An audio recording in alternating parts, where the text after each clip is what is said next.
reminding me of my youth. Yeah. Suddenly we're in a blockbuster and walking through the hallways, so it's kind of fun. The finale of the third act space battle, is there like a key moment that was a sort of artistic challenge for you? I'm just flailing all of here, it. but yeah.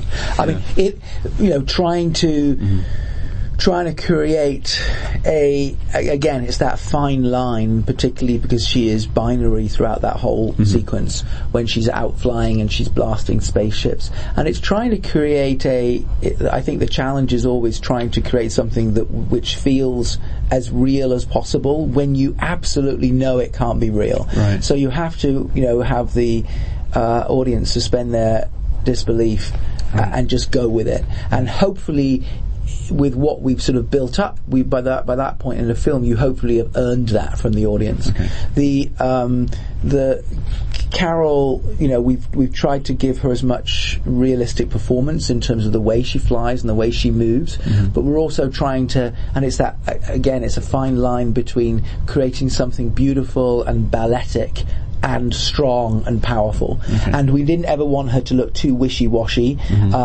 but it is a scene where ILM is sort of building it out and doing this massive space battle. They've obviously done a lot of space battles, so it's kind of their thing, and they're fantastic at it. But trying to create the character that fits in that has been a challenge of trying to make it real. And we're still, we're weeks away from finish, and we're still trying to find that level of photorealism versus comic book classic art. Was there a creative discussion about setting up the stakes for Endgame? I think it's kind of not really. I think that the beauty of these films is that they stand on their own. Yeah. And it isn't you don't have to see the next one or you've seen the previous one to make sense of it. So there's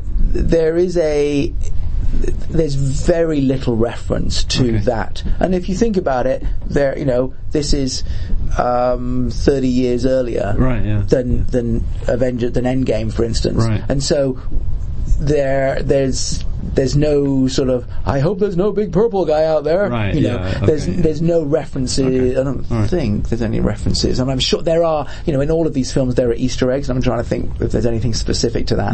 And working with these two directors, what was the unique quality that they brought to Carol's character? Well, I think that the main thing is that what we've talked about before, this naturalistic way of filmmaking, that they are all about. It's a character piece, and it's the spectacle is not that it's less important to them, but the spectacle has to work within the construct of it's a narrative about a character and her development.